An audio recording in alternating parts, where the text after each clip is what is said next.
Okay, we're going to start with the punch. Economic crisis, job losses worsen, food prices soar. Lagos impounds 4,694 Okada convicts and convicts 1,490. Appointment of Supreme Court justices faulty, says San.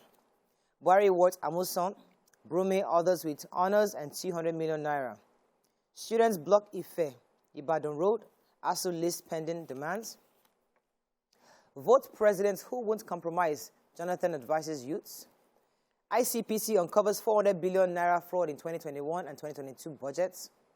Nigeria-Morocco begin 5,600-kilometer gas pipeline project. And FG suspends third airline as aviation crisis persists. So where are we starting with? ICPC. Yeah. So ICPC says that they uncovered about 400 billion naira fraud in 2021-2022 budgets. So they said that the 2021 13.59 trillion naira budget was padded by various MDAs, that's ministries, departments, and agencies, with duplicated projects worth 300 billion.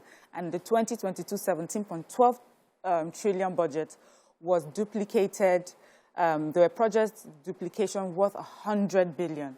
They also said that 49.9 billion naira was tracked as salaries for ghost workers between January and June, and that the 300 billion duplicated project in 2021 budget, you know, that they were able to track these monies because they did like proper scrutinization and they were able to preempt them, you know, and so they have saved government, you know, a lot of money by doing that.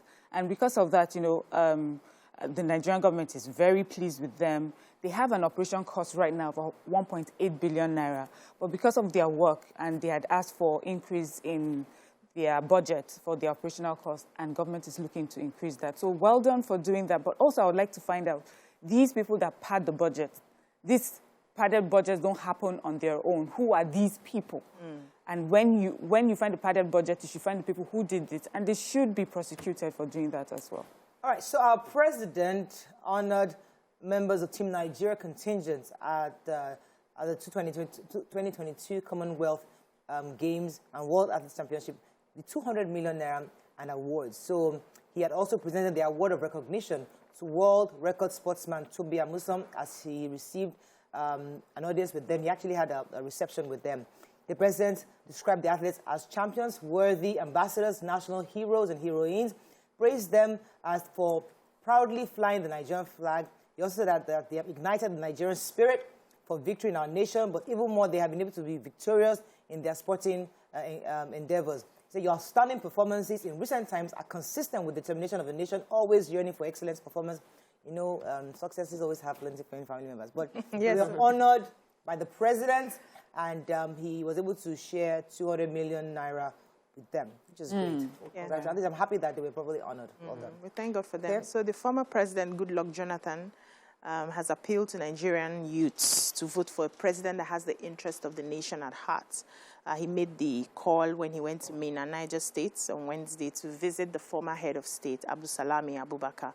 And he said we need to start focusing on a president who would have the interest of the country, a president who would take Nigeria as a project to be worked on, a president who believes that he's not just a leader but also a servant as well.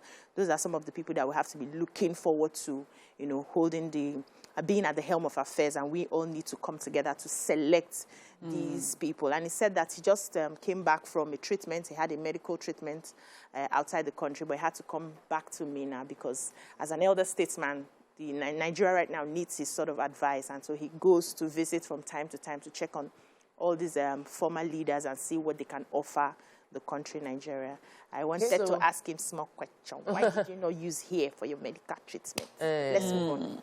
But I want to take the story, human interest, feedback from the Okada ban. So according to Punch report, there was a press release that between the 1st of June when Okada bans became re-implemented, and they said it was based on the review after the lynching of the engineer David Imo. We all remember what happened in Lekki when motorcycle riders lynched David Imo, and it was after that time they started implementing the Okada ban amongst within 6 local governments. Between the 1st of June until date, about 4,694 motorcycles have been seized from those who didn't comply with the rule between 1st of June and 9th of September. They also mentioned how 47 tricycles, 103 6 vehicles, 26 tricycles, all impounded for disobeying one traffic rule or the other. And the conversation is they are going to continue to implement this,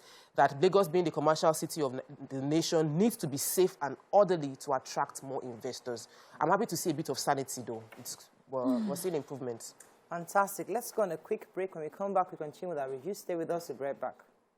Moving on now to the nation. Bode George, why Atiku may lose next year's poll. Only concrete packs court can end strike, says ASU. 200 million naira cash gifts, national honors for victorious athletes. 14 Britons, 4 Americans, 268 others get Nigerian citizenship. Nigeria-Morocco gas pipeline project will create wealth. Security Council recommends not force ban. Court orders INEC to accept Akpabio. And Buhari governors Tinubu condole with Akeredolu's over mom's death. Yeah, so our president presided over the naturalization of 286 foreign nationals yesterday, including 4 Americans, 14 Britons, and 86 Lebanese, as they swore the oath of allegiance, adopting Nigerian citizenship.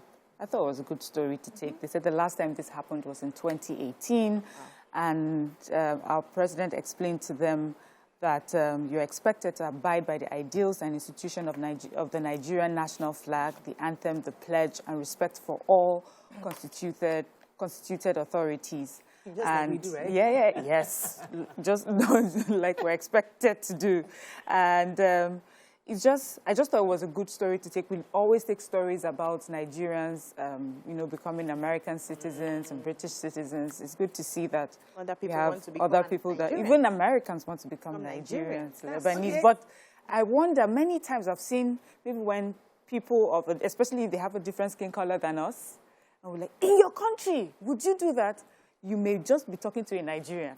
All right, so the major headline, Bode George, who is an elder statesman and also a member of the PDP, People's Democratic Party, was saying, one, that the opposition might lose next year's election because he also agrees with Governor Ayu Makinde of Oyo State that Dr. or Senator Ayu should step down because, according to him, he says that the positions of the presidential candidate and national chairman cannot be from the same zone. And he spoke with reporters yesterday and insisting that he also agrees that he should step down, that the only way that they can win the elections if they unify the party within. And he agrees that the position of the national chairman should come to the southwest to give the region a sense of inclusion, who are longing for equity. He also said that until this party returns to founding fathers' principles of unity, with equity, fairness, and justice being the pedestal for the political decision, all zones will feel like they are not part of the entire country. So he's also saying that Ayu should step down. So the President's Academic Staff Union of Universities, ASU, Professor Emmanuel Osedeke, said the union is willing to end the 7-month-old strike if concrete agreements were reached with the federal government. And he said, the government had recently taken ASU to an industrial court. And he's saying that this is not the way to go. You can't force the lecturers back to teach because at the end of the day, they can decide not to teach and the students will be at the receiving end. And they are saying that one of the things they are still talking about, we know about the renegotiation of salaries and allowances, adoption of university, transparency, accountability solution. That's the UTAS and the IPPIS. And they're saying they want a test. They want the test to be openly done so that they can now finally see the loopholes between the 2 payment platforms and decide which one will work for the universities. They said the government is not coming forward to agree. They are ready to make a concession, but the government is not coming forward to agree. And they are asking that they make their deliberations public so that the people understand what they are asking, what government is presenting, and they are ready to go back to. I wanted to take the story of Akpabio because I was surprised that the courts in Abuja, the High Court in Abuja, Federal High Court, has ruled that Senator Akpabio's name be put in as a candidate for his districts, Akwa Ibom North and West Senatorial District. And the Judge Justice Emeka Wright, who held this, who gave this verdict, was talking about the fact that INEC chose to preside over that there's a faction within the party, and they held 2 primaries, one on the 27th of May and the second one on the 6th of, on the 9th of June. And INEC chose to participate in one primary and not the other, and chose to accept the one they participated in and not the other. Is not right that they chose an illegal team to join their primaries and refused to participate in the other one. And that because there was a faction, the court is saying that just Akpabio's name should be the one as the candidate that will be coming out from the elections. And I'm waiting to see if they would be proceeding with this to appeal courts. Let's just get a proper verdict concerning this, because there are many people with controversies concerning the elections. Right. And we want to be sure that this will not be setting the precedent for others to go to courts and change what has been Moving on now very quickly to Daily Sun. APC, PDP, LP fight as rating poll places Obi ahead of Atiku and Tinubu. Buhari appoints Idiomu interim administrator amnesty program. More hardship for Nigerians as inflation rises to 20.5%. FG disbands NatForce, charges security agencies to sustain onslaught against terrorists. Nigeria-Morocco gas pipeline project will create wealth, says NNPCL. Buhari announces 200 million naira cash gift, national honors for Commonwealth Games. NSIA, 3 states medical centers seal $100 million healthcare expansion deal. ASU gives conditions to end the 7-month industrial action. And keeping Ayu may cost PDP victory, Bode George warns. Okay, which story? Yes, the Group Chief Executive Officer of NNPCL. Yesterday, during the signing ceremony of the Nigeria-Morocco gas pipeline project memorandum of understanding, the NNPCL boss explained that NNPC, for this particular project, NNPC is very well positioned to progress the project because it can leverage on its experience, technical capabilities ranging from gas production, processing, transmission, and marketing, as well as vast experience in other things as regards executing major gas infrastructure projects in Nigeria, and also explain to us why this particular project is important. He says it will create wealth, for our country and for Morocco. It would also bring about an integration of economies of the African countries.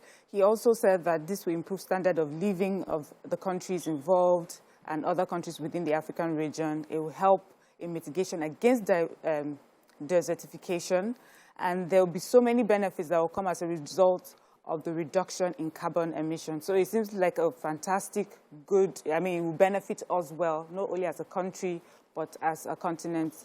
The fun part of it is the fact that we're going to be the major people supplying the gas. That we've been looking for ways to deal with our gas. Yes, so we supply the gas, and I hope that the deal is lucrative enough for Nigerians to gain something from this. Major headline was a very funny story.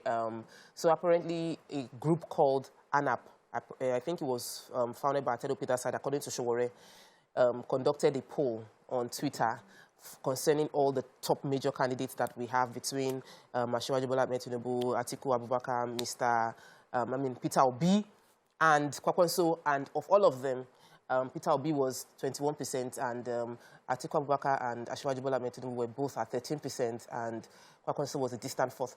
And everybody now started coming out. Every campaign organization were like, no, this is rigged. This is not an indication. This is a Twitter poll. How can even Tedo Peterside be conducting primary? Because we know that he's like a pseudo candidate of, anybody can conduct a poll. Yeah, you can conduct a poll. I was just like, this is, see, we need to get more involved. These are not main issues that should be making major headline on the paper. Yeah, actually, we have more crises. Are they not indicators, really? I think that everybody's just getting all emotional. We're not talking about competence, track record, people who can do the job. We're just talking about sentiment. How do we know people who can do that? I'm not seeing that conversation. Not enough, Abby. It's not even trend. How do we know real issues are not being said? How do we know people who can do the job? So let the campaign start 28th of September. Then people come out and then when we have people, when you call, and then when you call, and then when you call these people to have a conversation, and then you're constantly talking about how do I dress instead of paying attention to the content of what they were saying.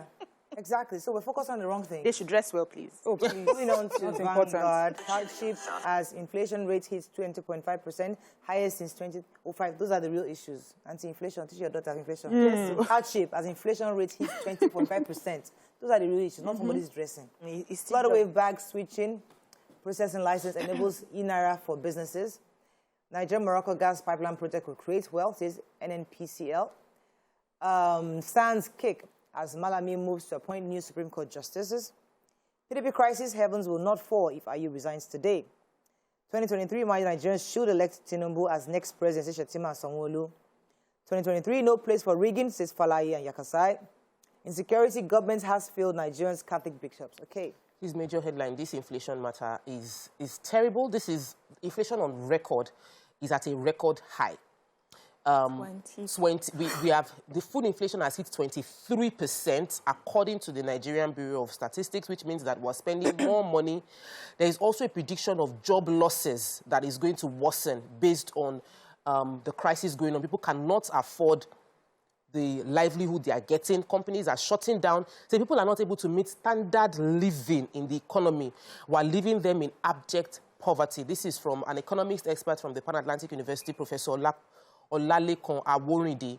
The Nigerian Bureau of Statistics has said that compared to between August last year and August this year, there's been a 3% increase in inflation, and that we're currently at all-time high. Even though inflation seems lower in the rural areas as compared to the cities, it is still terrible. Ebonyi State is at 25%, Rivers State 23%, Jigawa 17%, Borno 17%, Zamfara 18%, and Bayelsa 23%.